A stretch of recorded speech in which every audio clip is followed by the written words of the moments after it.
कब जागेंगे? Active mind कब काम करेगा? कि पहले बात को पूरी समझो और समझने के बाद जवाब दो। कब? अगर आपने परमेश्वर की उपस्थिति में आकर यह नहीं सीखा, शुरुआत यहीं से है, कब क्या बोलना है, क्या नहीं बोलना है। आप गलत बात की हामी भर के आप उस चीज के, अज्ञानता में पाप इसी को बोलते हैं। आप अज्ञानता में पाप कर रहे हैं और अज्ञानी व्यक्ति विनाश हो जाएगा, बाइबल यही बता रही है। तो अज्ञानता में कब तक? कब तक? आप चाहते हो आपका बच्चा अभी सुधर जाए और आप सुधरने को तैयार नहीं, तो पहले ये बताइए पेड़ सही होगा कि पहले फल? तो पेड़ क्यों नहीं सही हो रहा? जिस दिन पेड़ सही होगा फल अपने आप सही होगा। बच्चे आपके तब तक बिगड़े रहेंगे जब तक आप बिगड़े रहेंगे। आप परमेश्वर से उल्टी दिशा में भागेंगे, परमेश्वर की इच्छा के विरुद्ध में आप सोचेंगे, बोलेंगे, करेंगे, पर आपके बच्चे आपके विरुद्ध में बोलेंगे, सोचेंगे, करेंगे। करके देख लो। बाइबल आपकी सच्चाई दिखा रही है और आप उस सच्चाई को समझने के बाद भी, सुनने के बाद भी, जानने के बाद भी एक्सेप्ट नहीं कर रहे हैं। आप उसके विरुद्ध बोल रहे हैं। आप वो बात बोल रहे हैं जो परमेश्वर को पसंद नहीं है और इस प्रकार आप परमेश्वर के क्रोध को अपने जीवन में बढ़ावा दे रहे हैं। वो कह रहा आओ, तुम बर्बाद होने के लिए बैठे हो तो लो, और आप ऐसे देखिए खसका खसका के आपको ऐसी दशा में डाल देगा ना जहां आप रोते और चिल्लाते रहेंगे। निकालने वाला कोई नहीं होगा, हम आपको पक्का बता रहे हैं। जिसे परमेश्वर अटका देता है उसे परमेश्वर के अलावा कोई दूसरा निकाल नहीं सकता। वो एक ऐसी दशा में डाल देगा आपको। इसीलिए नए नियम में पौलुस बार बार दिखा रहा है कि उसने उनके मन पे छोड़ दिया, और ये बहुत खराब बात है। आपके मनमानी करने के लिए उसने छोड़ दिया, इसका मतलब आप गॉडलेस बन गए, आप ईश्वर रहित हैं, और आप ईश्वर रहित हैं तो आपके सारे प्रयास फेल हो जाएंगे। करके देख लीजिए, 10-20 साल और कर लीजिए। आप अपनी उम्र आज देखिए और 10-20 साल आपकी उम्र क्या होगी और आपकी क्षमता क्या होगी और आपकी परिस्थिति क्या होगी। कभी आपने बैठकर एनालिसिस किया है? नहीं कर रहे। आप अभी भी दुनियावी मजे में, मौज मस्ती में मन लगाए हुए हैं, और हम आपको बार बार बता रहे हैं प्रकाशित वाक्य तक तो अभी हम लोग पहुंचे नहीं है। आपके दिमाग के यानी चिथड़े उड़ जाएंगे अगर आप उस समय की परिस्थितियां जो आने वाली हैं, डेवलपमेंट हो गया है, आप ऐसी दशा में पूरी मानवता जाएगी। अब आपको एक चीज बताते हैं कि एग्जाम्पल देते हैं। आप मदद मांगने किसके पास जाएंगे? जिसके पास जाएंगे वो भी आपसे बुरी दशा में फंसा होगा, बताइए आपकी मदद कर पाएगा? तो आप मदद मांगने किसके पास जाएंगे? पूरी दुनिया में सारे देशों में लड़ाइयां चल रही हैं और हर देश दूसरे देश से दोस्ती कर रहा है। तो अब ये बताइए कि अगर एक देश लड़ाई में फंसा है, दूसरा देश पर लड़ाई शुरू होने वाली है और वो सोच रहा है ये मेरी मदद करेगा, वो अपनी लड़ाई लड़ेगा कि इनकी मदद करेगा? मूली पत्ते से भारी। आप बताइए दुनिया किस दिशा में जा रही है? नहीं देख रहे न्यूज? कौन आपकी मदद करेगा? सबकी दशा आपसे भी बुरी होगी और आपकी दशा प्रतिदिन बदतर होगी। आप बताइए मदद मांगने किसके पास जाओगे? अपने सारे विकल्पों पर शून्य लगा दो कि ये सारे विकल्प फेल हो जाएंगे,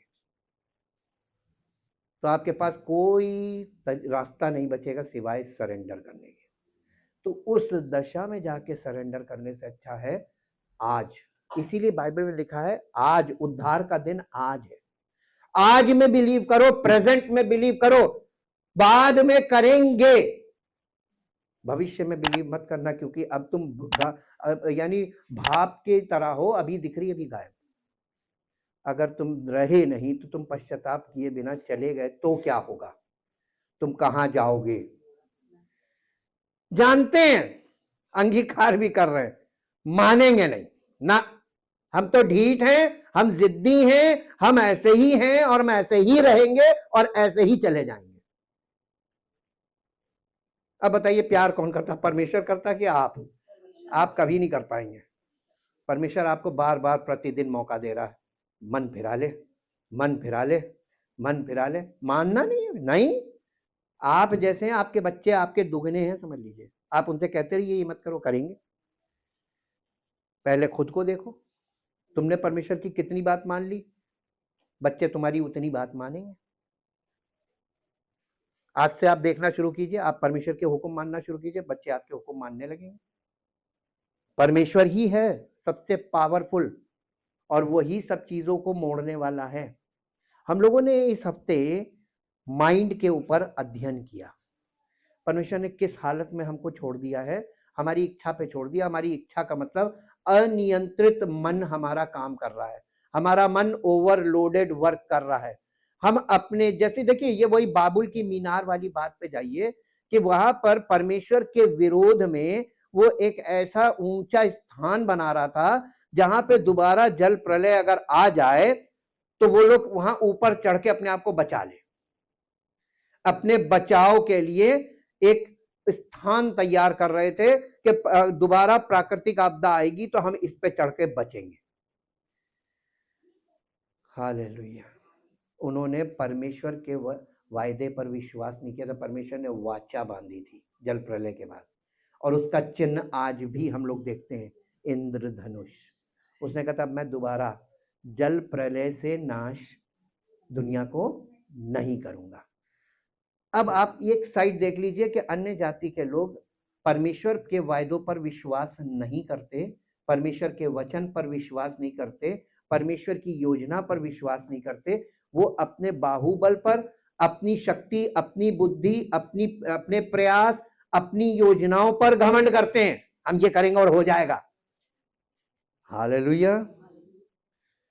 कर तो रहे हैं, देख लीजिए कितना भी धन आपने जमा कर लिया हो, साम दाम दंड भेद लगा के, एक बीमारी आपको कंगाल करके जाएगी। लिख लीजिए, एक बीमारी। और वो हो सकता है शुरुआत थोड़ी सी हो, लेकिन वो आपको, आपका बैंक बैलेंस सारा चट कर जाएगी। एक मुकदमा आपको खाक में मिला देगा। एक विपत्ति, एक समस्या आपके पैसे को उड़ाने के लिए काफी है। हालेलुया। किस पर भरोसा करेंगे? करके देख लीजिए, अपने सारे दिमाग के सारे घोड़े खोल लीजिए। परमेश्वर यही छूट दे रहा, कर लो, मैं मनुष्य के सारे ज्ञान को मिट्टी में मिला दूंगा। और मिल रहा है, मानने वाला कोई नहीं है। प्रकाशित वाक्य में देखेंगे तो मैक्सिमम लोग फिर भी नहीं मानेंगे, जो नहीं मानेंगे वो मिटते जाएंगे, मिटते जाएंगे। डेथ रेट बढ़ता जाएगा, डेथ रेट बढ़ता जाएगा। परमेश्वर भी अपने, तो वो कहता तुम इधर उधर चलोगे, मैं तुम्हारे पीछे पीछे चलूंगा, मुझसे कौन तुम्हें बचाएगा? नहीं बच पाओगे। समर्पण एकमात्र रास्ता है, लेकिन इंसान समर्पण नहीं करता है। हालेलुया। पुलिस मालूम कैसे पकड़ती है? पैर में गोली मारती है। एक जिसको बोलते हैं हाफ एनकाउंटर, भाग रहा है, हाफ एनकाउंटर करती है, हॉस्पिटल में ले जाती, इलाज कराती, जेल में डाल देती है। भाग, कितना भागेगा? परमेश्वर ने भी आपको, आपके मन को ऐसी दशा में डाल दिया, भाग, वो कितना उड़ोगे? या तो तुम भाग भाग के मिट जाओगे, प्रयास कर करके मिट जाओगे, और या सरेंडर करके बच जाओगे। अब आप बताइए कौन सा विकल्प चाहिए?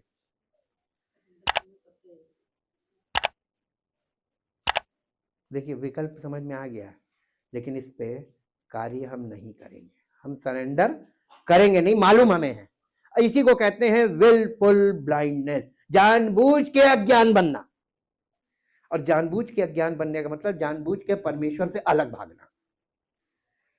इसका नतीजा बहुत बुरा है। आज हम आपको परमेश्वर के वचन में, जैसा पौलुस ने कहा ना कि अपने शरीरों को जीवित और पवित्र और परमेश्वर को भावता हुआ बलिदान करके चढ़ाओ, यही तुम्हारी आत्मिक सेवा है। और इस संसार के सदृश ना बनो, परंतु अपने मन के नए हो जाने से अपना चाल चलन भी बदलते जाओ। तो मन नया होगा तब चाल चलन बदलेगा। आपका चाल चलन क्यों नहीं बदल रहा है? क्योंकि आपका मन रिन्यू नहीं हो रहा है। रिन्यूअल ऑफ माइंड का मतलब है प्रोसेस ऑफ रिपेंटेंस, पश्चाताप की प्रक्रिया आप में चालू होगी, तब आपके मन का नवीनीकरण शुरू हो जाएगा। पश्चाताप ही नहीं शुरू हुआ तो नवीनीकरण कहां से आएगा। दशा तो आपको हम दिखा भी रहे हैं, बता भी रहे हैं, और आप झेल भी रहे हैं, मानने वाले नहीं हैं। क्योंकि आप जब संसार में निकलते हैं, आप संसार के लोगों के बीच में उनके जैसे बन जाते हैं, क्योंकि आप हैं ही वो। आप में कोई परिवर्तन हो जो वो आप में देखें तो आपसे ये कह सकते हैं कि तुम्हारे अंदर वो चीज नहीं है। लालसाएं भरी हुई हैं संसार के लोगों में। मेरे साथ एक पद निकाल कर पढ़िए जो आपको मिलेगा सबोपदेशक की पुस्तक। सबोपदेशक की पुस्तक जो है वो मन की पुस्तक है। एक पतित और पापी मन क्या सोचता है, क्या चाहता है और क्या क्या करता है, ये सबोपदेशक की पुस्तक। इसमें कुल 12 अध्याय हैं। आप इसको घर में पढ़िए इस पुस्तक को। हो सकता है बहुत सी चीजें आपकी समझ में ना आए, लेकिन कम से कम पढ़ने से आपको ये तो पता चलेगा कि मनुष्य मन का इस्तेमाल कैसे कैसे कर सकता है। ये सुलेमान ने, the wisest man in the world, उसने परमेश्वर से जब वो बैकस्लाइड कर गया, यानी विश्वास से विमुख हो गया, अपोस्टेट बन गया, तब उसने ये पुस्तक लिखी थी। इसका 6 अध्याय का 7 पद पढ़िए। सबोपदेशक 6 अध्याय। मनुष्य का सारा परिश्रम काहे के लिए होता है? काहे के लिए कमाने जाते हैं? अब बाइबल में यह भी लिखा है कि मनुष्य खाली रोटी, केवल रोटी से ही जिंदा नहीं रहेगा, और मनुष्य केवल रोटी से जिंदा रहने का प्रयोजन करता रहता है। हफ्ते में 7 दिन काम करता है। परमेश्वर ने कहा था एक दिन मत करना। तो मेरी उपस्थिति में आना एक दिन परमेश्वर की उपस्थिति का दिन है। आज संडे के दिन आप परमेश्वर की उपस्थिति का चुनाव कर सकते हैं, या आप अपने पेट के लिए काम कर सकते हैं। इजरायली लोग इस मामले में बहुत कट्टर थे। ना करते थे, ना किसी को करने देते थे। हाँ, नहीं करोगे। और अपने बच्चों को तो खास तौर से ना, तुम आज नहीं करोगे, आज तुमको उपस्थिति में जाना है। परमेश्वर का अनुग्रह बावजूद इसके कि वो सब गलत करते थे, सारी बातें गलतियां करते रहते थे, गलती करते थे, परमेश्वर का अनुग्रह उन पर क्यों बना रहता था? कुछ चीजें वो समझ गए थे कि ये परमेश्वर की इच्छा है, और इस इच्छा के विरुद्ध जाने का मतलब परमेश्वर से बैर करना है। आजकल के लोग परमेश्वर से बैर पसंद है। हम अपनी इच्छा के लिए काम करेंगे, 7 दिन करेंगे। हालेलुया। अभी आपको कुछ समय बाद विपत्तियां सिखाएंगी। दुख रूपी अग्नि संसार में भड़की हुई है। आपको जो चीज आप वचन से नहीं सीखेंगे, कलीसिया में नहीं सीखेंगे, वो आपके जीवन में विपत्तियां आके सिखाएंगी। क्या चाहते हैं आप? भाई, जब आप सही तरीके से स्कूल में अच्छी शिक्षा नहीं ग्रहण करेंगे तो बाहर पुलिस बैठी है, वो आपको सिखाएगी, डंडे लगा लगा के सिखाएगी, है ना? विपत्तियां ऐसे ही हैं। विपत्ति आपको एक विपत्ति आपको इतनी ढेर सारी चीजें सिखा के चली जाती है, लेकिन सीख के भूल जाते हैं। हम भूल जाते हैं कि पिछली बार हमारे साथ क्या हुआ था, फिर हम वही गलतियां करते हैं, क्योंकि इंसान करेगा, प्रवृत्ति है। मनुष्य का सारा परिश्रम उसके पेट के लिए होता है। क्या चीज नहीं भरती है? मन भरने के लिए क्या करना पड़ेगा? पेट भरने के लिए भोजन। और सब लोग रोटी कमाने में लगे, रोटी कमाने में लगे, और मन को भूखा रख रहे हैं। मन की भूख परमेश्वर, देखिए आपका मन जो है ना, वो आत्मा का पेट है, ये हमारा स्पिरिचुअल पेट है, और ये फालतू की चीजों से भरा रहेगा तो आपका शरीर बीमारियों का घर बन जाएगा।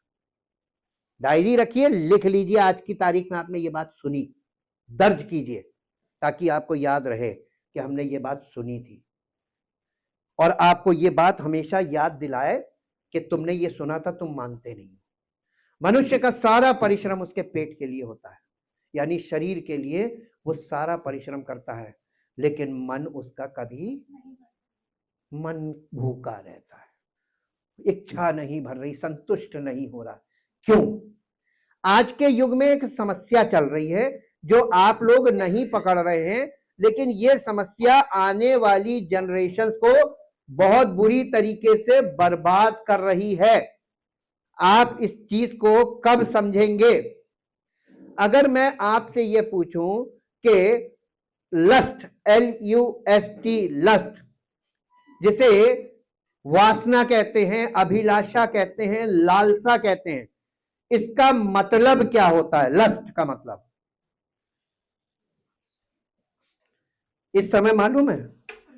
मसीही लोग उपवास के दिन चल रहे हैं, लेंट डेज, फास्टिंग। अब बाइबल में हिब्रू और ग्रीक दो भाषाओं में आपको नए नियम में पौलुस की पत्रियों में उपवास क्यों नहीं मिल रहा है?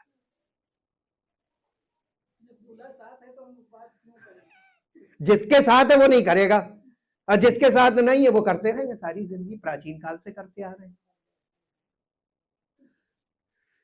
उपवास का मतलब आप नहीं समझ पाएंगे जब तक आप लस्ट नहीं समझेंगे।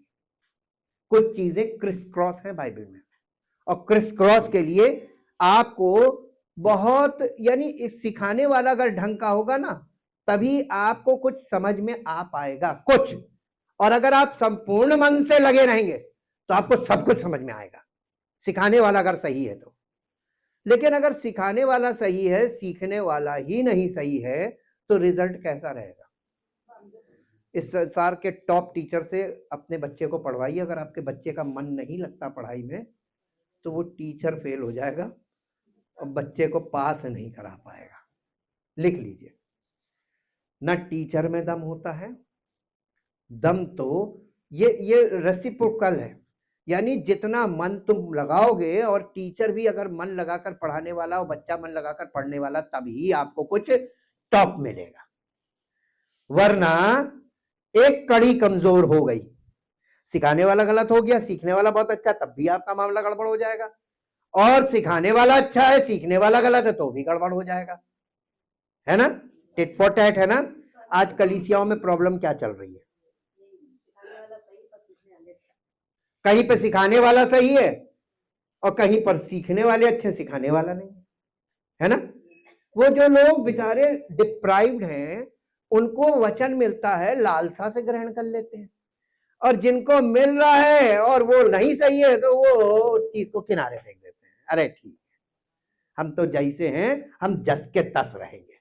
इसी को ढीठ, हटी, जिद्दी और परमेश्वर के विरोधी बोलते हैं। आपके अंदर जो स्वभाव काम कर रहा है वो परमेश्वर का विरोधी स्वभाव है। लस्ट का मतलब पहले समझिए। लस्ट का मतलब एक्चुअल में पुराने नियम में लस्ट जो है, लस्ट वर्ड यूज किया गया था शारीरिक वासना। ये ज्यादातर व्याभिचार के लिए इस्तेमाल किया जाता था इन द ओल्ड टेस्टामेंट, लेकिन न्यू टेस्टामेंट में इसकी व्याख्या थोड़ी बड़ी हो गई। नए नियम में लस्ट शब्द जो अभिलाषा वर्ड है, लालसा वर्ड है, ये जीवन के हर क्षेत्र में फैल गया। कैसे? समझिएगा, लालसा काम कैसे करती है। लालसा की जो मीनिंग है, खाली लस्ट का मतलब आप देखेंगे तो अनब्रिडल्ड डिजायर्स है, यानी अनियंत्रित इच्छाएं, इतनी ढेर सारी अनियंत्रित यानी अनकंट्रोल्ड डिजायर्स, जिन पर आप नियंत्रण नहीं कर सकते। अब आप ये सोचिए कि आप कौन कौन सी चीजों पर, किन किन बातों पर नियंत्रण नहीं कर पाते हैं। जैसे जंक फूड, नियंत्रण कर पाते हैं? आपका शरीर खींचा चला जाता है ना? इसको दूसरी भाषा बोलते क्रेविंग्स, खींचे चले आ रहे हैं, हमें चाहिए। घर बैठे भी, हाँ आजकल घर बैठे भी मंगा रहे, फट फट फट फट आ जाता है, ऑर्डर किया आ गया। अनब्रिडल्ड डिजायर्स, आपके अंदर अपने मन में ये झांकना शुरू कीजिए कि कौन कौन सी इच्छाएं आपके अंदर तीव्र इच्छा पैदा होती है और तुरंत वो आप उस इच्छा को पूरा करना मांगते हैं। बताना शुरू करें कि आप बताना बोलेंगे? सब दूध के धुले हैं, सब पवित्र हैं, सब बिल्कुल धर्मी हैं, पापी तो केवल हम हैं। यही यीशु मसीह ने किया था, कहने लगे सारा संसार धर्मी है, मैं ही पापी बन जाता हूं। उसने सारे संसार के पाप को अपने ऊपर उठा लिया, उद्धारकर्ता बन गया। और हम लोग आज तक वही वाले धर्मी बने हुए हैं, मरे जा रहे हैं, जिंदगी में सड़े गले जा रहे हैं, बर्बाद हुए जा रहे हैं, लेकिन धर्मी है। पापों का अंगीकार नहीं करेंगे, चाहे कुछ हो जाए, बेइज्जती हो जाएगी। यीशु मसीह ने कहा जो कोई मनुष्यों के सामने मुझे मान लेगा मैं उसको ग्रहण करूंगा, नहीं मानेगा नहीं करूंगा। अब आप बताइए हर बात का तोड़ आप कहां से लाएंगे? बाइबल हार्ड है, नया नियम तो बहुत हार्ड है। यीशु मसीह ने जब इस बात को नई वाचा में बोला, लस्ट के विषय में बोला, इस अनियंत्रित अभिलाषा के विषय में, तो सबसे बड़ी अनियंत्रित अभिलाषा मालूम क्या इंसान में सेक्सुअल डिजायर सबसे स्ट्रॉन्ग इंपल्सेस में आता है। लेकिन आज की जनरेशन में कुछ और चीजें भी ऐड ऑन हो गई हैं। अब आप चौंके होंगे, है ना? मूर्ति पूजा नए नियम में किसको कहा गया है? लालच बराबर मूर्ति पूजा कैसे है? लालच में ऐसा क्या है जो लस्ट से जुड़ा हुआ है? बाइबल कभी कभी बड़ी कॉम्प्लेक्स बातें करेगी। अगर आपको कॉम्बिनेशंस नहीं मालूम है तो आप बाइबल की बातों को बिल्कुल भी नहीं समझ पाएंगे, और बाइबल पढ़ने से कुछ नहीं होगा। ब्लाइंड माइंड के लोग बाइबल पढ़ सकते हैं, लेकिन बिना समझे उस पर चल के दिखा दीजिए। अगर आपको समझ में भी आ गई और पवित्र आत्मा की सामर्थ्य आपको ना मिले, चल के दिखा दो। चैलेंजेस एक नहीं है। लोग बाइबल पढ़ने वाले, बाइबल दूसरों को बोलने वाले, प्रचार करने वाले, ये सब दोनों तरफ से देखिए, हमने आपको बताया ना, सिखाने वाला सही है तो सीखने वाले नहीं सही है, सीखने वाले सही है तो सिखाने वाला नहीं सही है। ये समस्या एक है, अनमैच्ड चल रहा है। दूसरी एक और चीज बताते हैं, आपके मार्गदर्शन के लिए बोल रहे हैं, आपके अंदर माइंड में एक रेवलेशन काम करना चाहिए according to the word of God, परमेश्वर के वचन के आधार पर। लीडरशिप के बिना पवित्र आत्मा अगुवाई करेगा कैसे? पवित्र आत्मा एक व्यक्ति के द्वारा एक झुंड की अगुवाई करता है, चरवाहा बोलते हैं, ठीक? लीडरशिप को बाइबल में चरवाहे के रूप में दिखाया गया है। और आज लीडरशिप किस रूप में आपको दिख रही है इन द वर्ल्ड? संसार में जो लीडर्स खड़े हैं किस तरीके के लीडर्स हैं? नेम, फेम और मनी, तीन उद्देश्य हैं लीडरशिप के इन द वर्ल्ड। अच्छा, इन द वर्ल्ड को आप कैसे देखेंगे? वर्ल्ड को दिखाता है कलीसिया के थ्रू, और कलीसिया को दिखाता है वर्ल्ड के थ्रू। ये परमेश्वर का करिश्मा है। वचन में यही दिखाया गया कि संसार में देखो, और संसार को कहता है कलीसिया में देखो। आपको दोनों जगह एक ही आत्मा मिलेगी। संसार में कौन सा आत्मा काम कर रहा? संसार का आत्मा, है ना? तो कलीसिया में कौन सा आत्मा काम कर रहा? संसार का आत्मा। तो दोनों जगह लीडरशिप सेम है। लीडरशिप सेम हुई कि नहीं हुई? यही तो भविष्यवक्ताओं के द्वारा बोला कि जो याजकों का काम था, याजकों ने उसे छोड़ दिया।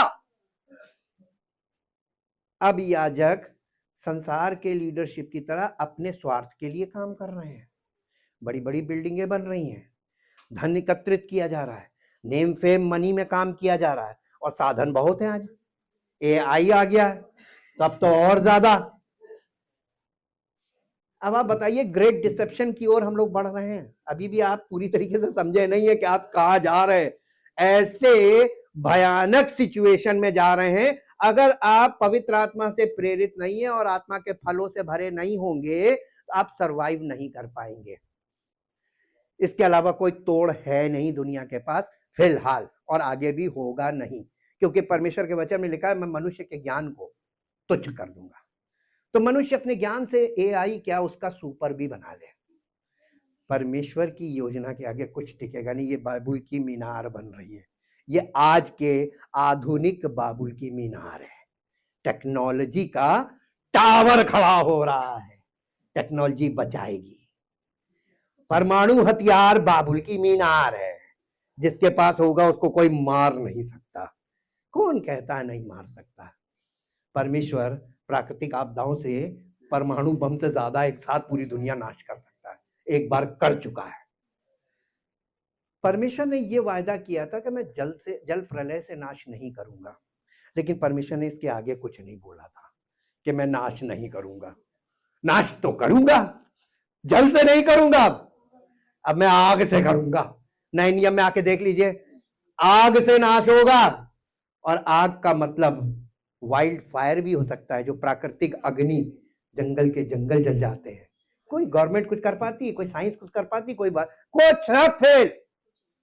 महामारी आती है, दुनिया के सब लोगों को मार के चली जाती, कोई कुछ कर पाता है? विज्ञान धरा रह जाता है। आओ परमेश्वर से टक्कर लो, मैं संसार के ज्ञान को तुच्छ कर दूंगा। अगर परमेश्वर का अनुग्रह आप पर नहीं है और आपके पास टॉप फैसिलिटी हो मेडिकल की, आप नहीं बचेंगे। और अगर आपके पास परमेश्वर का अनुग्रह आप पर है और कोई मेडिकल फैसिलिटी ना हो, पैसे भी ना हो, जीवन दे देगा। हालेलुया। कब समझ में आएगा? मनुष्य का सारा परिश्रम अपने पेट के लिए होता है, तो अभी उसका मन खाली रहता है, और खाली मन शैतान का कारखाना बना रहता है। जी, अब आप देखिए कि हम लस्ट की बात कर रहे थे, लस्ट को कंट्रोल कैसे किया जा सकता है। एक पद पढ़ दीजिए मेरे लिए, जो आपको मिलेगा याकूब की पत्री, उसका पहला अध्याय। याकूब की पत्री, उसका पहला अध्याय, उसका 14-15 पद पढ़िए। ये याकूब जो है यीशु मसीह का हाफ ब्रदर है। परंतु प्रत्येक व्यक्ति अपनी ही वासना से खींचकर और फंसकर, ये देखिए जो वासना होती है ना, ये आपकी जो लस्ट है, ये अभिलाषा जो है ना, लालसा, क्रेविंग्स, ये आपको खींचती है। आप कहते हैं शैतान ने मुझे बहका दिया था। परमेश्वर बहुत मारेगा, मालूम क्यों? शैतान ने तो शुरू में तुमको, तुम्हारे जो प्रथम माता पिता थे, उन्हीं को भड़का दिया था, तुम तो वहीं से नीचे चले गए थे। और मैंने तुम्हें उस पतन से निकालने के लिए आरंभ से प्रयास किया, तो ना तो यहूदी समझे और ना अन्य जाति समझी। और ब्लेम किस पर लगाते हैं? कभी शैतान पे लगाते हैं, कभी बच्चों पे लगाते हैं, बच्चे कभी माता पिता पे लगाते हैं, पत्नी पति पे लगाती है, पति पत्नी। ये दोषारोपण का कार्यक्रम चल ही रहा है तब से, अपनी अभिलाषा से खींचकर और ओफो। अभिलाषा में कितनी पावर होती है, खींचने की और फंसाने की। खींचकर और फंसकर, परीक्षा में पढ़कर, परीक्षा में पड़ जाता है, यानी प्रलोभन में पड़ जाता है, टेम्पटेशन में आ जाता है। और जब अभिलाषा गर्भवती होती है तो पाप को जनती। गर्भवती कैसे होती है? लगातार आप वही करते रहते हैं, अभिलाषा के अनुसार चलते रहते हैं, अभिलाषा के अनुसार चलते रहते हैं, तो मालूम क्या होता है? आपके अंदर गर्भवती होना का मतलब उसकी मेच्योरिटी हो जाना, यानी उसको पूरी तरीके से फुलफिल हो जाना। और जब आप उस चीज से पूरी तरीके से भर जाते हैं, कर करके इतना कर लेते हैं कि उस चीज से आप सैचुरेट हो जाते हैं, पूरी तरीके से आपका स्वभाव वैसा ही हो जाता है कि अब आप उससे छूट नहीं सकते, उसकी गिरफ्त में आ जाना। यह है गर्भवती होना। जब अभिलाषा गर्भवती होती है तो क्या पैदा करती है? पाप पैदा कर देती है। और जब पाप बढ़ जाता है तो आपको वो मृत्यु में, नाश होने के लिए तैयार कर देता है। जा बेटा तू नाश हो जा। संसार में क्या चल रहा है? कंज्यूमरिज्म, भौतिकवाद। कंज्यूमरिज्म को और क्या बोलेंगे? भौतिकवाद ही तो कहेंगे ना। उपभोक्तावाद, बिल्कुल सही बताया, उपभोक्तावाद। हिंदुस्तान का मार्केट पूरी दुनिया के लिए एक चीज में बहुत वैल्यू रखता है, और वो क्या है मालूम है? कंज्यूमरिज्म, उपभोक्तावाद। वाद को कहते हैं इंग्लिश में इज्म, ISM। ये बहुत डेंजरस चीज है, ये बहुत डेंजरस चीज है। आप लोग इस चीज के बारे में अभी बिल्कुल बिलो लेवल है, हम बताएंगे भी तो आपकी समझ में आएगा नहीं। इसमें एक प्रकार की ऐसी धारणा और मान्यता है, एक ऐसा प्रभाव है जिसे आप संसार की आत्मा का प्रभाव कह सकते हैं। उसमें आप ऐसे लिप्त हो जाएंगे कि जो एक कर रहा वही सब करेंगे, भेड़ चाल। और ये कंज्यूमरिज्म मार्केट का फंडा है कि लोग अपनी चीजों को कूड़ा कचरा कबाड़ हिंदुस्तान की मार्केट में बेचना पसंद करते हैं। मालूम क्यों? हाँ, यहां के लोगों को आदत है, खरीदारी करने का लत लगी हुई है। कुछ नहीं तो बैठे बैठे ऑनलाइन। यहां के लोग they are full of passion, इसी को लस्ट बोलते हैं, फुल ऑफ लस्ट, कि उनको हर समय खरीदारी करना, नई नई चीजें देखना और उन चीजों को प्राप्त करना। यही तो अनब्रिटेड डिजायर्स है, यही अभिलाषा है। ये अभिलाषा बढ़ रही है लोगों में, बढ़ाई जा रही है, या कह लीजिए ये बढ़ाई क्यों जा रही है? इनकम के स्रोत नहीं बढ़ाए जा रहे हैं, खर्चे क्यों बढ़ाए जा रहे हैं? अरे हम तो मासूम है, हमको तो पता ही नहीं, हम तो खर्च करने के आदी पड़ गए। इनकम चाहे घटती जाए, हमारा खर्चा नहीं घटेगा, तो आप कर्जे में आएंगे, है ना। दूसरी तरफ से कर्जे वाले देने वाले खड़े, रोज आपके पास मैसेज आएगा, आपका प्री अप्रूव्ड लोन ले लो। क्यों दे रहे हो भैया? कर्ज क्यों दे रहे हो? खर्च करो। अब खर्च करने से हमारा नुकसान होगा, खर्च करने से फायदा किसको हो रहा है? मार्केट वालों को, और घूम के सरकार को। तो सरकार इजी गोइंग काम कर रही है कि लोगों को ऐसी मानसिक दशा में डालो जिसको वो चाहते हैं। तो आपको लोन देने वाले हमेशा मिलेंगे, खर्च करने के लिए आपको उभारा जाएगा, और आपके अंदर ऐसी मन में प्रवृत्तियां पैदा होंगी कि आप खर्च करेंगे। पहले के लोग ऐसे नहीं थे। जितनी दुर्दशा आज के लोगों में है, पहले के लोगों में नहीं थी। आज हर आदमी अपनी अभिलाषा में फंसा जीवन जी रहा है। उपवास का क्या मतलब होता? अब आइए, उपवास का मतलब होता है फास्टिंग, इंग्लिश में बोलते हैं ना। अब आप एक बात बताइए कि पहले के लोग, जो यहूदियों को जो परमेश्वर ने व्यवस्था दी थी, जिसको सेरेमोनियल लॉ बोलते हैं, उस व्यवस्था में उपवास एक बहुत महत्वपूर्ण पॉइंट था। उस उपवास में क्या था कि वो शरीर के भोजन को रोकते थे। ये शरीर का भोजन रोकने का मकसद क्या था? है भाई, आप शरीर की देखिए, मनुष्य का सारा परिश्रम उसके पेट के लिए होता है, तो भी उसका मन नहीं भरता। तो परमेश्वर ने उनको यह सिखाया था कि मन इनका खाली है, यानी आत्मिक भोजन से ये भूखे हैं, इनका मन भूखा है, और ये शरीर में तगड़े तगड़े हो रहे हैं, और शरीर जो है वो बेकाबू होगा। जितना आप इसको तगड़ा करेंगे तो शरीर बेकाबू होगा। तो परमेश्वर ने इनको सिखाने के लिए, जो लोग उपवास नहीं रखते उनकी सेहत खराब होगी। मैं फिजिकल से आ रहा हूं, मेडिकली भी आप देखिए, आप उपवास नहीं करेंगे, आपकी सेहत खराब होगी। सेहत खराब होगी, पेट खराब होगा, सेहत खराब होगी, सेहत खराब होगी तो थोड़ा सा कमजोर पड़ेंगे, है ना। तो ये पुराने नियम है, ये शारीरिक नियम थे। जो मेरे साथ एक पद निकाल के पढ़िए, ये नियम क्यों दिए गए थे। अब इस पे आते हैं, मुद्दे पे। इब्रानियों की पत्री 9 अध्याय, उसका 9 और 10 पद पढ़िए। इब्रानियों की पत्री 9 अध्याय, बल्कि 8, 9, 10 पढ़ दीजिए। इब्रानियों, इससे पवित्र आत्मा यही दिखाता है कि जब तक पहला तंबू खड़ा है, तब तक पवित्र स्थान का मार्ग, यहां पे ये बता रहा है कि जब तक पहला तंबू खड़ा है तब तक पवित्र स्थान का। अब आप मूसा के तंबू को देखिए, यहां आपको कल्पना करने की जरूरत नहीं, आजकल मोबाइल में आपको मूसा का तंबू मिलेगा। मूसा के तंबू में जाकर देखिएगा, मूसा के तंबू के 3 भाग थे। पहला भाग आंगन था, दूसरा भाग पवित्र स्थान था, और तीसरा भाग परम पवित्र स्थान था। जो आंगन था ये बलिदान का स्थान था, इसी को बोलते हैं प्लेस ऑफ रिचुअल्स। यहूदी लोग यहीं पे आते थे, रिचुअल करते थे, चले जाते थे, अंदर जा ही नहीं सकते थे, है ना। They depend upon the priesthood, कि वो जाएंगे, वो चढ़ाएंगे, अगर वो उचित होगा तो मेरी भेंट ग्रहण होगी, अगर याजक उचित नहीं होगा तो मेरी भेंट ग्रहण। तो ये तो बड़े खतरे की बात है।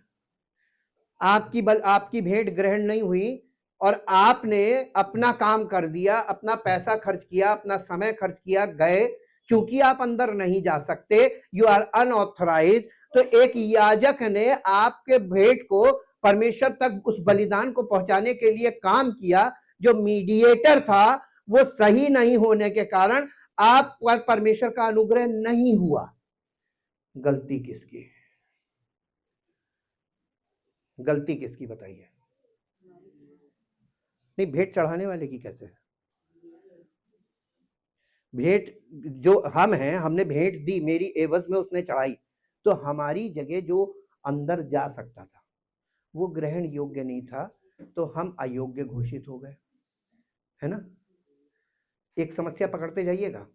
उसके बाद आप कई बार आप अयोग्य हैं, जैसे परमेश्वर ने काइन और हाबिल में से एक को ग्रहण किया, उसकी भेंट ग्रहण की, एक को नहीं किया, उसकी भेंट। तो अगर आप ग्रहण योग्य नहीं है और याजक सही है तो उसने आपकी भेंट चढ़ाई, तब भी आप ग्रहण योग्य नहीं हुए। अब बताइए गलती किसकी है?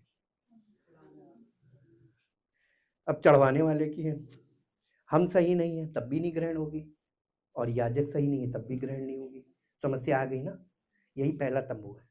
जब तक ये खड़ा है, जब तक तुम प्रीस्टहुड के ऊपर निर्भर हो, तब तक तुम परमेश्वर की उपस्थिति तक नहीं पहुंच सकते। ये दिखा रहा है यहां पर, पवित्र आत्मा आपको दिखा रहा है। देखिए, जब तक पहला तंबू खड़ा है तब तक परम पवित्र स्थान का मार्ग प्रकट नहीं है, यानी आपके लिए खुला नहीं है। You are not access to God, परमेश्वर की उपस्थिति तक नहीं पहुंच सकते। अब इसके बाद वाला पढ़िए। ये तंबू वर्तमान समय के लिए, आज के प्रेजेंट एज में, ये जो रिचुअल्स वाला तंबू है, प्रीस्टहुड वाला तंबू है, ये आज के वर्तमान समय के लिए एक दृष्टांत को इंग्लिश में बोलते हैं पैराबल, और ग्रीक में बोलते हैं पैराबोले। पैराबोले का मतलब कि आज के युग में मसीहत जो है वो पुराने नियम की, मूसा के तंबू की विधि के रूप में काम कर रही है। नहीं करनी चाहिए, प्रीस्टहुड पर डिपेंड नहीं है, होना नहीं चाहिए। हम तो सेवक पे डिपेंड है, प्रार्थना करवाने आए। तुम योग्य होगे तो अनुग्रह हो जाएगा, और अगर तुम योग्य हो और जिससे तुम प्रार्थना कर रहे हो वो अयोग्य है तो तुम्हारी प्रार्थना ग्रहण नहीं होगी। और अगर तुम अयोग्य हो और सेवक योग्य है तब भी नहीं ग्रहण होगी। तो आप कहाँ पहुंचे? कहाँ आज के युग के लोग कहाँ फंसे हैं? देखिए, पवित्र आत्मा दिखा रहा है, वहां पे लिखा है, पवित्र आत्मा में यही दिखाता है। देखना सीखिए जी। जिसमें ऐसी भेंट और बलिदान चढ़ाए जाते हैं जिनसे आराधना करने वालों के इंटरनल पार्ट उनका वैसे ही का वैसे ही है। पापी थे, पापी हैं, पापी रहेंगे जी, सिद्ध नहीं हो सकते, क्योंकि वे केवल खाने पीने की वस्तुओं और भांति भांति के स्नान विधि है। जो भांति भांति के स्नान विधि है, इसको इंग्लिश में लिखा बैप्टिज्म्स, एस यानी ये प्लूरल है बैप्टिज्म का। भांति भांति के स्नान विधि, सेरिमोनियल क्लेंजिंग, उसी को वो कहते हैं बैप्टिज्म। बैप्टिज्म का मतलब होता है सेरिमोनियल क्लेंजिंग जी, जो सुधार के समय तक के लिए। अब बताइए, सुधार का समय कब खत्म हो गया? नया नियम with effect from new testament, with effect from. आप देखते हैं ना, जब नया कानून अमेंडमेंट होके आता है तो उस पर लिखा होता है विद इफेक्ट फ्रॉम, WEF, कि आज से कानून का ये वर्जन चालू, अपडेटेड वर्जन। तो नया नियम कहां से चालू हुआ?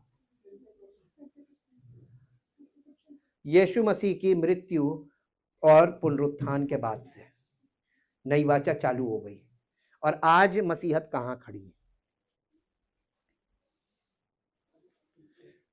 पुराने नियम में फंस गए। वही मूसा के, ये मूसा का तंबू एक ट्रैप है, इस ट्रैप में सब पकड़े गए। आ बेटा तू कहां जा रहा, परमिशन के पास? नहीं जा सकता, नहीं जा सकता, आप इसमें ट्रैप किए गए हैं। अभी आपको एबीसीडी नहीं मालूम, आपको आगे डिटेल जब टुकड़ों में देंगे ना आपकी समझ में आ जाएगा हम लोग कहां फंस गए। जी, ये नया नियम इतना उलझ क्यों गया? ये उलझा नहीं है, ये सुलझा हुआ है, पवित्र आत्मा के बिना उलझा है, पवित्र आत्मा के मार्गदर्शन चलोगे बिल्कुल सुलझा हुआ है। ये शारीरिक नियम थे। तो अब आप बताइए, पुराने नियम में उपवास भी एक शारीरिक नियम था, हाँ के ना? आज इसका औचित्य बताइए, इसका इफेक्ट क्या है? आज तो वैसे ही डॉक्टरों ने लोगों की डाइट घटा रखी है और कहा बिल्कुल नहीं खाओ, शुगर वाले रख नहीं सकते, तुम बिल्कुल उपवास मत रखना, मालूम क्यों? शुगर लो हो जाएगा, है ना? तो आज तो आप क्या उपवास रखोगे, उपवास रखने की क्षमता ही खत्म हो गई, फिजिकली तो खत्म है। अब आइए स्पिरिचुअली, उपवास का नए नियम में नया वर्जन। यीशु मसीह ने कहा जब तू उपवास रखे, मेरे साथ निकाल लीजिए, इसको अंडरस्टैंड कीजिए कि मकसद क्या है उपवास रखने का। लोग मालूम है उपवास उपवास उपवास उपवास, और उपवास शब्द पे फंस गए और उसका अर्थ नहीं जानते हैं।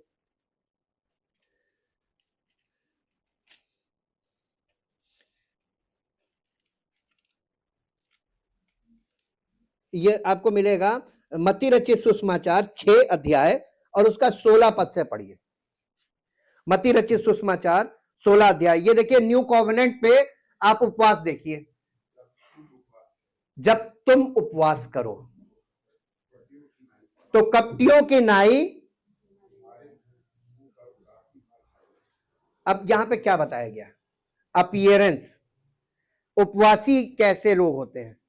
लोग उपवास रखे रहते हैं, रोजे से रोजे से रोजे से, यार उससे काम मत बोलो, वो रोजे से बैठे, हम तो इसका फायदा उठा रहे हैं यार, काम करना मेहनत करनी, अरे रोजे से हैं, आपको कॉपरेशन मिलने लगेगा।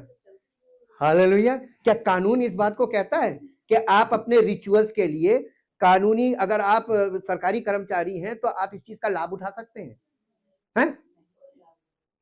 होना नहीं चाहिए, लेकिन फिर भी हम लोगों को क्या बहुत कॉपरेशन मिल जाता है। हम लोग ऐसे, क्योंकि हम लोग भेड़ चाल है ना, आज वो रखे कल वो रखेगा, तो आज इसे वो दे रहा है तो कल वो उसे छूट देगा, है ना? ये तो हम स्वार्थी वाला काम कर रहे हैं अपने स्वार्थ में। जब तू उपवास रखे तो कपटियों के समान, कपटी का मतलब होता है पाखंडी, दिखावा करने वाले। आजकल के लोग उपवास कैसे रख रहे हैं मालूम है? केवल दिखावे के लिए, दिखावे का उपवास है, हम रोजे से हैं, हम रोजे से हैं, गिलास धो के देना, हम रोजे से हैं। अबे गिलास से और रोजे से क्या मतलब? कोई कनेक्शन बताइए, हमने बहुत खोज की, हमें कोई कनेक्शन मिला नहीं इसमें जी। ताकि लोग उन्हें, तुम्हें, ताकि लोग उन्हें उपवासी जाने। इसका मतलब लोग उपवासी होने का दिखावा करेंगे कि लोग देखें और तरस खा जाएं, अरे यार ये उपवास है, बैठ जा बैठ जा, चक्कर ना आ जाए, गर्मी बहुत हो रही है, उपवास में बैठ जा बैठ जा। अगर बच्चे को ये पता चल जाए कि ये मुझ पर, अगर हम रो देंगे तो ये मुझ पर दया खा जाएंगे, बच्चा आपको ब्लैकमेलिंग पॉइंट बना लेगा कि रो के अपनी बात मनवा लो। यही नहीं लग रहा है ना? यही चीज, इंसान कितना बड़ा ड्रामेबाज होता है, धर्म के नाम पे भी ड्रामा करने में पीछे नहीं, सबसे आगे जी। मैं तुमसे सच कहता हूं,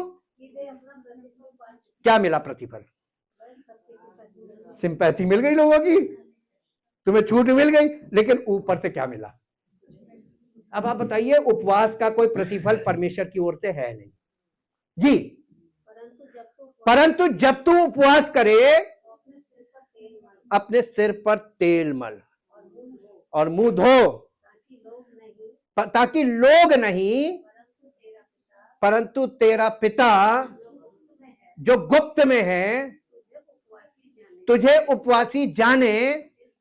इस दशा में तेरा पिता जो गुप्त में देखता है, देखिए आप परमेश्वर के साथ अगर संबंध स्थापित करने के लिए उपवास कर रहे हैं तो ये बात परमेश्वर को मालूम होनी चाहिए कि आपने उपवास क्यों रखा। लोगों को दिखाने के लिए रखा तो परमेश्वर से कुछ नहीं मिलेगा। आज कैसा उपवास लोग रख रहे हैं, ये भेड़ चाल है, उसने रखा मैं भी रखूंगा, है ना, और मुंह लटकाए रहूंगा। ये उपवास परमेश्वर ग्रहण नहीं करता। एक्चुअल में उपवास का मतलब समझिए नए नियम में, नए नियम में उपवास आपको कहीं नहीं मिलेगा। ये पुराने नियम वाली जो विधि थी, ये नए नियम में आगे पौलुस की पत्रियों में और प्रकाशित वाक्य तक नहीं मिलेगी। क्यों? पुराने नियम में उपवास जो था उसका कनेक्शन था पश्चाताप से। हिस्ट्री पढ़ के देखिएगा, जब लोग पश्चाताप करते थे तो उपवास करते थे और अपने ऊपर राख डालते थे और टाट पहनते थे, दीनता और नम्रता का प्रतीक, और पश्चाताप करते थे कि प्रभु हम तो खाक हैं, हम तो मिट्टी हैं और हम मिट्टी में मिल जाएंगे, हम पर दया कीजिए। ये एटीट्यूड था, बिहेवियर। वो बिहेवियर अब रिलीजियस एक्टिविटी बन गया, मॉडिफिकेशन है।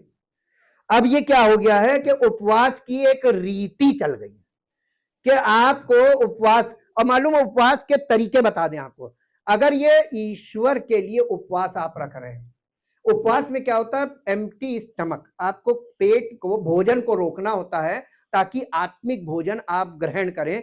क्योंकि यीशु मसीह ने एक बात बोली, उसने आके इस उपवास को कट कर दिया। उसने ये कहकर बोल दिया कि मनुष्य केवल रोटी से नहीं परंतु हर एक उस वचन से जो परमेश्वर के मुख से निकलता है जीवित रहेगा। तो इसका मतलब स्पोकन वर्ड आपको एक्सेप्ट करने के लिए आपको फिजिकल फूड को रोकना होगा, केवल रोकना होगा ना नहीं है, आप उसको रोक के ये भोजन पहले, तो आप इस भोजन को प्राथमिकता दे, आत्मिक भोजन को, और शारीरिक भोजन एक अनिवार्य, एक हैबिचुअल है। आप खाइए और हर चीज लिमिट में खाइए, आपको नुकसान नहीं होगा। लेकिन ये लस्ट क्या करता है, लस्ट आपको भोजन, जो आपको जो चीज पसंद होती है उसको अनियंत्रित रूप से खाने के लिए आपके अंदर उत्साह पैदा करता है। खाते रहो खाते रहो खाते रहो खाते रहो खाते रहो खाते रहो, इतना खा लो कि ये तुम्हारे शरीर पर हावी हो जाए। ये अभिलाषाएं आप पर, आपको अपने वश में कर लेती हैं। अभिलाषाओं को तोड़ने के लिए उपवास किया जाता था। आज अब लोग उपवास जिस प्रकार का कर रहे हैं, अभिलाषाएं नहीं टूट रही हैं बल्कि और बढ़ रही हैं।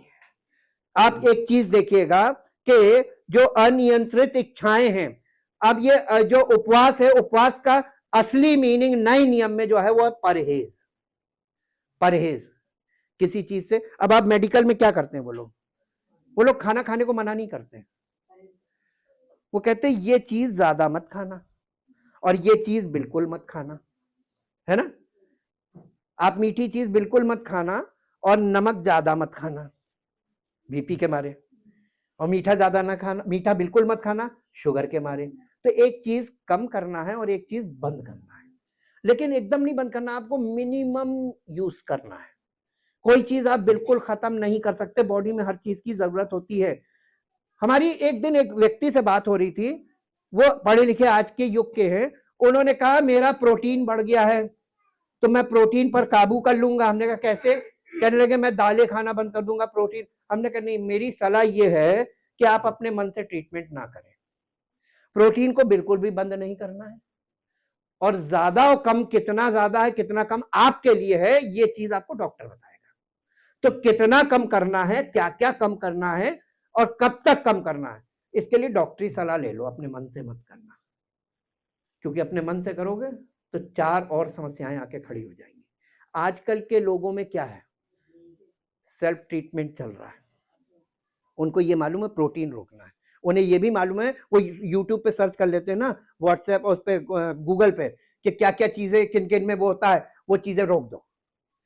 आप अपने जो मिनिमम क्वांटिटी की जो जरूरत है उसको भी अगर आप रोक देंगे तो आप कहां जाएंगे? हेल्दी होगा कि और बीमार होगा? तो आप किस तरीके की दिमाग से हैं, आपका दिमाग कैसे काम कर रहा है, वो आपके व्यवहार से पता चल रहा है। दूसरी एक बात कि अपना इलाज करने के बजाय अपना इलाज बिगाड़ लेते हैं अपनी बुद्धि और अपनी युक्ति के द्वारा। आप नियंत्रण करना है, आप नियंत्रण ज्यादा करने लगेंगे तो भी नुकसान है, और नियंत्रण में ढील रखेंगे तो भी नुकसान है। नियंत्रण में एक बैलेंस होता है, वो बैलेंस बना के रखेंगे तब आपको फायदा होगा। ये ट्रीटमेंट का पार्ट है। परमेश्वर के वचन में जब मैं इन बातों पे मनन कर रहा था तो परमेश्वर ने मुझे भयानक चीजें खोल खोल के दिखाई कि मनुष्य का मन जो है वो इतना अनियंत्रित हो चुका है, इतना अनियंत्रित हो चुका है कि वो इन चीजों में, यानी जो चीजें परमेश्वर के वचन के अनुसार, परमेश्वर की योजना के अनुसार, उसकी इच्छा के अनुसार हमारे लिए वर्जित की गई हैं, उनमें हमारा मन ज्यादा लगता है। और जो चीजें परमेश्वर हमसे चाहता है वहां हमारा मन बिल्कुल नहीं रखता है। ये इस बात को पौलुस दिखाता है कि ये साबित करता है कि हम पाप और पतन की अंतिम सीढ़ी पे खड़े हो गए हैं, और हमारा मन हमको धोखा देता, तुम धर्मी हो, तुम धर्मी हो। तो हमारा मन हमको क्या बता रहा है, सही राइट इंफॉर्मेशन है कि रॉन्ग? अब आप देखिए मूर्ति पूजा, नए नियम में मूर्ति पूजा का संबंध लस्ट से है, मूर्ति पूजा का लस्ट से जुड़ा हुआ है। क्योंकि 10 हुक्म में परमेश्वर ने कहा था, क्योंकि उस जमाने में लस्ट नहीं आया था, तो परमेश्वर ने कहा तू किसी चीज का लालच मत करना। तो लालच जो है उसकी जब वो उसकी इंटेंसिटी बढ़ती जाती है और उसकी निरंतरता बढ़ती जाती है हमारे मन में, तो वो लस्ट बन जाती है। अब आजकल के जमाने में मूर्ति पूजा को आप समझिए, परमेश्वर का वचन जिस मूर्ति पूजा की बात कर रहा है वो मूर्ति पूजा ये है कि भौतिक वस्तुओं से बहुत प्यार करना, और भौतिक वस्तुओं को अपने रिश्तों के आगे, भौतिक वस्तुओं को अपना रिश्ता उससे ज्यादा है। यानी आपकी कार, आपके बच्चे ने अगर स्क्रैच मार दिया तो बच्चे की धुनाई हो जाएगी, कार को कुछ मत करना। द लव विथ कार, एक भौतिक चीज के लिए आप अपने रिश्ते के ऊपर दांव पे लगा देते हैं। This is lust. और ये लस्ट कर क्या रहा है, ये आपके उस सच्चे प्रेम को खत्म कर रहा है। ये आर्टिफिशियल प्रेम है। आप भौतिकवाद में जब बढ़ेंगे, और कंज्यूमरिज्म से क्या भौतिकवाद बढ़ेगा, और भौतिकवाद बढ़ेगा तो मनुष्य का जो संबंधों का प्रेम है वो खत्म होता जाएगा। हालेलुया। आपके घर में जैसे जैसे भौतिकता बढ़ेगी, देखिए रिश्ते टूटने लगेंगे, दूरी हो जाएगी। मोबाइल सबसे बढ़िया, इसने सब रिश्ते खत्म कर दिए, सब रिश्ते खत्म कर दिए। यहां सबसे पहला रिश्ता आपका परमेश्वर से खत्म करता है। ये आपके मन की चीजें आपको देगा, और आजकल के लोग इसके गुलाम हो गए, फुल ऑफ लस्ट। ये यानी एक ऑब्सेशन हो गया, ये एक ऐसी दशा आ गई है कि क्या इंसान नशे का गुलाम होगा जो मोबाइल का है, और इसमें बच्चे से लेके बूढ़े तक सब गुलाम हो गए। इसने आपको गुलाम बना लिया। ये आपको लस्ट से भर देता है, आपकी मन की इच्छाओं के अनुसार आपको चीजें परोसेगा। एआई का मतलब है कि आपका मोबाइल आपके माइंड को बहुत अच्छी तरीके से जानता है कि किस तरीके की गतिविधियों में आप दिन भर इसका इस्तेमाल करते हैं। आप बिजनेस का इस्तेमाल करते हैं, आपको बिजनेस से रिलेटेड चीजों की बारिश करेगा, ये लो ये लो ये लो ये लो। आप इसमें यानी अश्लील चीजों के आदी हैं तो आपको अश्लील चीजें परोसेगा। ये आपके मन के अनुसार दे रहा आपको। तो आज लोग इसका इस्तेमाल सही कर रहे हैं कि गलत कर रहे हैं, और गुलाम किसके हो गए? ये पीढ़ी तो गई, ये सब ऑब्सेशन में चले गए। आने वाले समय में इनका सबका मानसिक ट्रीटमेंट करना पड़ेगा, रिहैबिलिटेशन सेंटर्स तैयार हो रहे हैं, ये बना रहा है। तो ये क्या हो रहा है? हम परमेश्वर को नहीं जान रहे हैं, और ना हम आपस में प्रेम कर रहे हैं, ना परमेश्वर से प्रेम कर रहे हैं। हम तो भौतिक चीजों के गुलाम बन रहे हैं, उनसे इतना प्यार कर रहे हैं। आप किसी का फोन नहीं छू सकते आज की युग में, मार काट हो जाएगी। क्यों? क्या ऐसा है जो फोन छूना मना? आजकल तो तरह तरह के लॉक्स भी आ गए हैं। नहीं, खुल जाके तो क्या हो गया? हमारा फोन तो सरकारी फोन की तरह पड़ा रहता है, पोते से लेके बड़े बच्चे तक सब कोई भी यूज करे, क्योंकि हमारी खुली किताब कुछ ऐसा ही नहीं जो हम गुप्त करें। लेकिन जिनके फोन को वो दिल से लगा के रखे हैं, टॉयलेट में भी फोन जा रहा है, बिस्तर में भी फोन जा रहा है, ये क्या है बताइए? ये व्यभिचार नहीं तो और क्या है?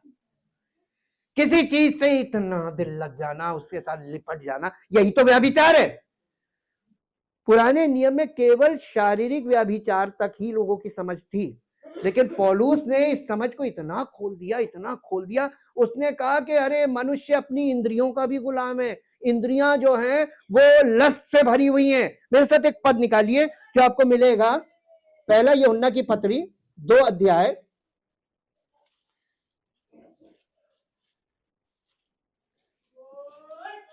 पहला यूहन्ना की पत्री 2 अध्याय,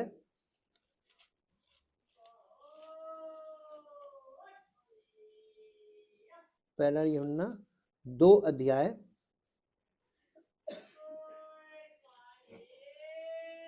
2 अध्याय का 15 पद से पढ़िए। तुम ना तो संसार से और ना संसार में की वस्तुओं से प्रेम रखो। यदि कोई संसार से या संसार में की वस्तुओं से प्रेम रखता है तो उसमें पिता का प्रेम नहीं। अब आप मुझे ईमानदारी से बता दीजिए, आप किस चीज से ज्यादा प्यार करते हैं? मत कहिएगा मैं परमेश्वर से बहुत प्यार करता हूं। आप पकड़े जा चुके हैं, आप पकड़ लिए गए। ये आपका दिल आपको धोखा दे रहा है कि मैं परमेश्वर से प्रेम करता हूं ना, आप संसार में की वस्तुओं से प्रेम करते हैं, है ना? आप उन चीजों के गुलाम हैं और उन्हीं चीजों को प्राप्त करने के लिए आप मेहनत कर रहे हैं, प्रयास कर रहे हैं और साम दाम दंड भेद लगा रहे हैं कि किसी तरीके से लोन मिल जाए, कहीं से मुझे मैं ये ले लूं। ये संसार में की वस्तु है और परमेश्वर से आपका पंगा चल रहा है, क्योंकि जब आप ये करने लगते हैं ना, परमेश्वर कहता है ठीक है तुम करके देख लो, मैं नहीं चाहता अभी तुम लो, मैं नहीं चाहता अभी तुम लो, और तुम लगे पड़े हो कि नहीं मैं तो लूंगा। आप किसके विरोध में खड़े हो गए? अब जीत के दिखा दो मुझे। मैं तो आपको सिर्फ चैलेंज दिखा रहा हूं, आप किससे चैलेंज ले रहे हैं? अगर कोई मुझसे कहे कि नहीं मैं ये लेना मांगता, हमने कहा हम क्या करें? जो सत्य वो मैं आपको बता रहा हूं, बाकी आपके उसके बीच की बात है। उसको आप मना नहीं पाएंगे इस मामले में। जब उसने कहा नो तो नो। हुक्म मानने वाले बच्चे बनो, आज्ञाकारी बनोगे, उचित समय पर तुम्हें चीजें देगा, है ना? हम लोग छोटे बच्चों को क्या कहते हैं? जिद कर रहा है ये दे दो, हमने ना अभी नहीं मिलेगी, हुक्म मान लो। जब तुम हुक्म मानोगे उचित समय पर मैं तुमको दे दूंगा। और हम लोग सिखाते हैं, हमारे यहाँ बहुत कड़ाई है इस मामले में। और नहीं तो बुला के पूछ लीजिए, बैठा होगा, उसके साथ थोड़ी थोड़ी देर में कांड होता है और सारे के सारे कड़क। सिखाने की यही उम्र होती है, शुरुआत में सिखा दो, क्योंकि एक बार आदत उसके अंदर बन गई तो वो अवचेतन मन में आदत बन गई, तो फिर उसे पलटना फिर किसी की बात नहीं, परमेश्वर भी नहीं पलट सकता जब तक वो ठोकर खाकर और नुकसान उठा के और बुरी परिस्थिति में जाके उड़ाऊ पुत्र की तरह अपने मन से वापस ना आए, तब तक कोई नहीं निकाल पाएगा। एक बार अगर गलत आदत बन गई तो ये मानसिकता है। यहां पे पढ़िए क्या लिखा है, क्योंकि जो कुछ संसार में है अर्थात शरीर की अभिलाषा और आंखों की अभिलाषा और जीविका का घमंड, ये पिता की ओर से नहीं है, यानी ये परमेश्वर की ओर से नहीं है। देखिए संसार हमको क्या दे रहा है? शरीर की अभिलाषा, आपके शरीर के लिए कपड़े, आपके शरीर के लिए मेकअप सामग्री, आपके शरीर के लिए जो जो आप यूज करते हैं वो सारी चीजें मार्केट में भयानक तरीके से अवेलेबल है। मंगाओ, कितना मंगाओगे? क्योंकि शारीरिक चीजों को आप मंगा मंगा के आप मालूम है कोई चीज, कोई दावा नहीं है, आपने लगाया नुकसान हो गया ये फेंको, लगाया इससे थोड़ा फायदा हुआ और मंगाओ, ये लगाया इससे नुकसान हो गया, क्योंकि वो नई नई चीजें प्रोडक्ट आते रहेंगे।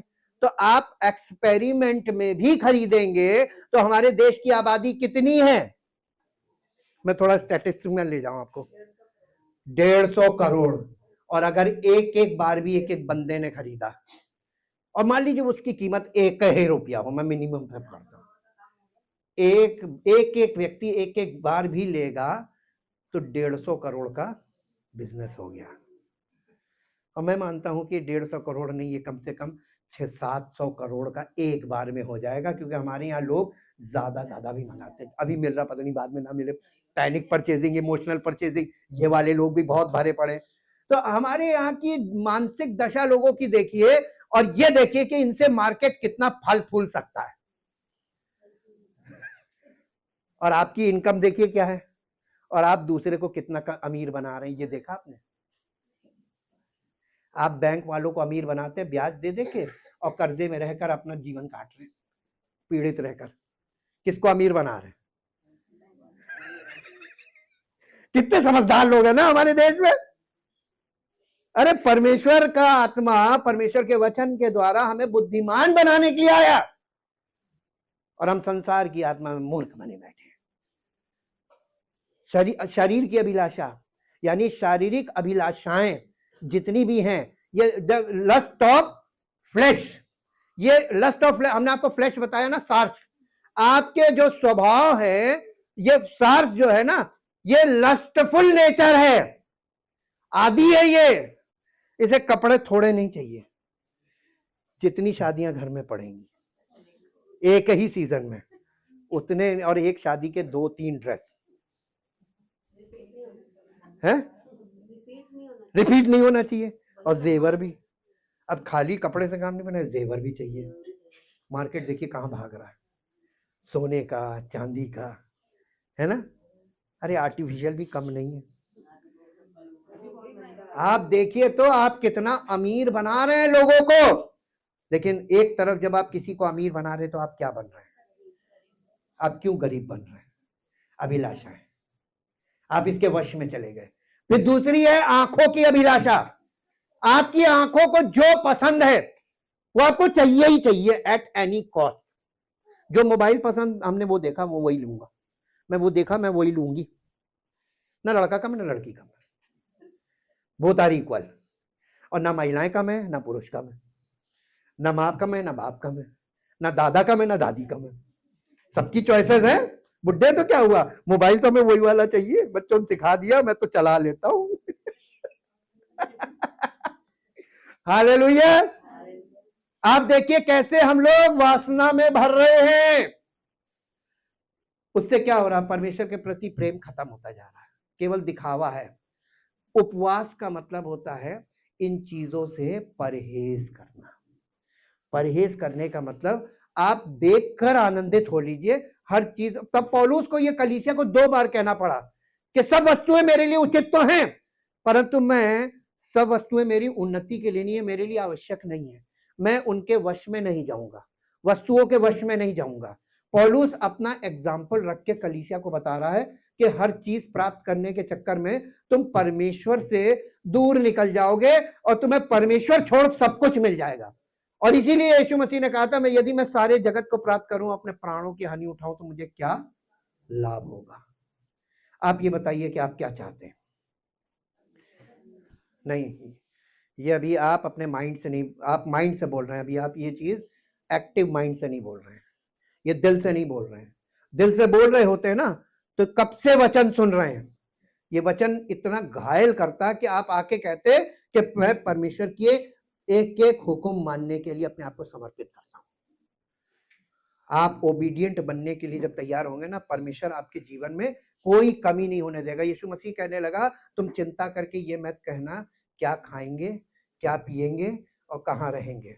वो ये कह रहा था, तुम किसी के सामने जाके रोना मत कि मेरे पास खाने को नहीं है, मेरे पास पीने को नहीं है, मेरे पास पहनने को नहीं है, क्योंकि तुम्हारा स्वर्गीय पिता।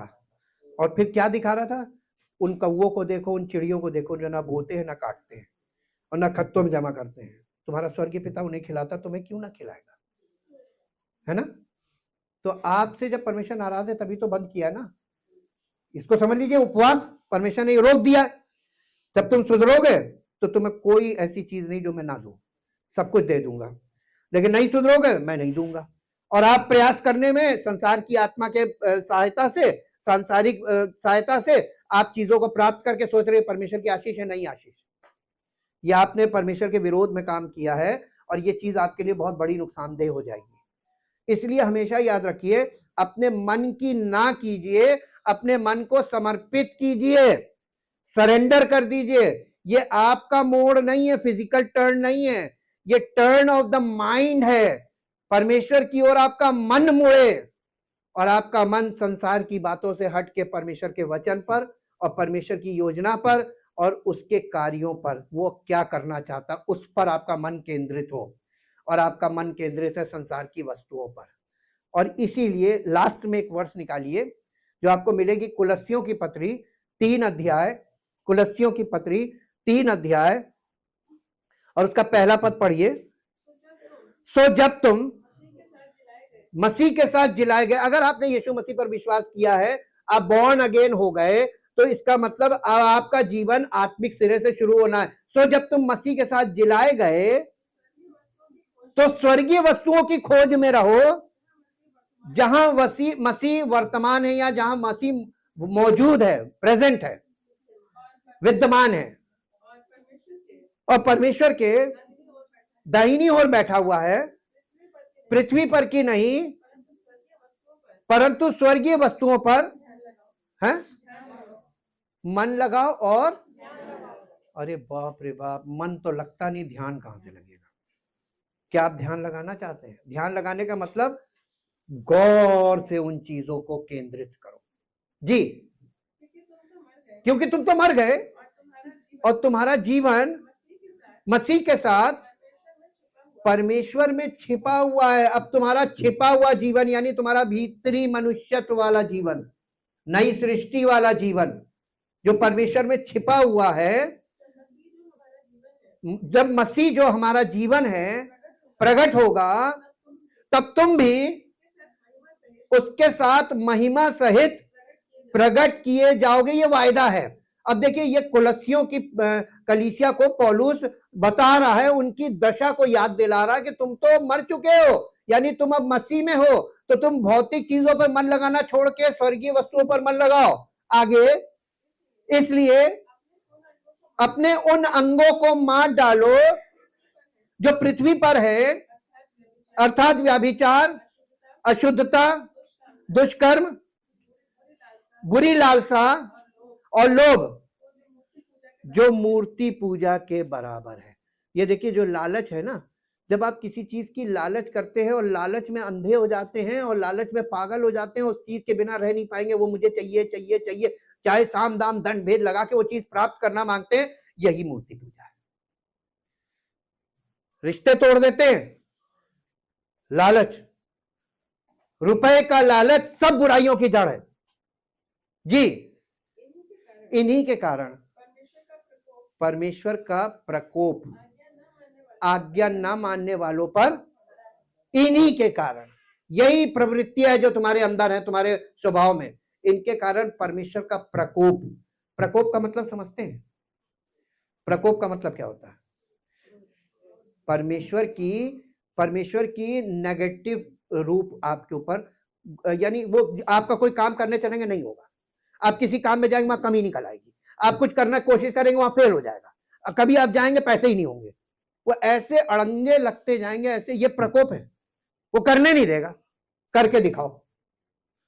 और जो लोग इस प्रकोप में से गुजर रहे हैं, आपने कभी ध्यान दिया कि क्यों ऐसा हो रहा है? कभी ध्यान दिया आपके काम क्यों नहीं बन रहे? नहीं, रोक कौन रहा? तो आप परमेश्वर के विरुद्ध अपना दमदमा बना के बैकअप, पैसे का बैकअप लेकर आप फिर कोशिश करेंगे और बड़े गड्ढे में फंसा देगा। बेटा, इसको खाई में डालो, क्योंकि ये छोटे छोटे गड्ढों से बार बार निकल जा रहा, इसको खाई में डालो, वहां से निकल ही नहीं पाएगा। कुछ समझ में आई? कितनों को समझ में आई? आप अगर कोई ऐसी प्लानिंग कर रहे हैं जिसमें अड़ंगे लग रहे हैं, जिसमें बार बार काम होते होते रुक जाता है, ये क्या है? परमेश्वर का प्रकोप। परमेश्वर नहीं चाहता कि तुम अभी ये करो, तो रुक जाओ। पुराने लोग क्या कहते थे मालूम? पुराने लोग मालूम व्यवहार से सिखा देते थे। वो कहते थे, जो चीज तुम्हारा काम नहीं बन रहा है, तुम बार बार प्रयास करते हो, कोई अड़ंगा लग जाता है, तुम कोशिश करो या तुम्हारा मन नहीं कर रहा किसी काम को, तो चुपचाप बैठ जाओ, छोड़ दो उसको। परमेश्वर की ओर से जब होना होगा हो जाएगा, उसमें टेंशन मत लो। कितना अच्छी चीज सिखाते थे व्यवहार से।